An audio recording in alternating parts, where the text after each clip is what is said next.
I like to brighten up my 9 to 5 with this Affirmators at Work deck. This is a 50-card affirmation collection that brings positive vibes to your workday without any of the cheesy self-help spiel.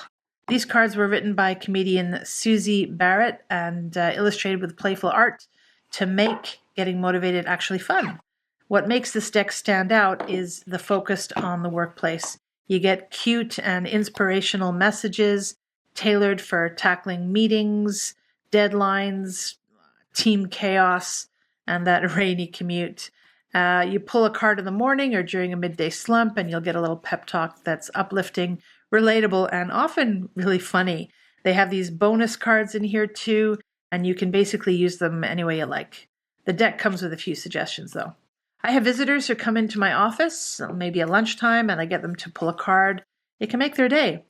And they come in this handy little box, very neat, perfect for your desk, break room, or even as a quirky gift for that coworker who needs something other than coffee to survive Mondays.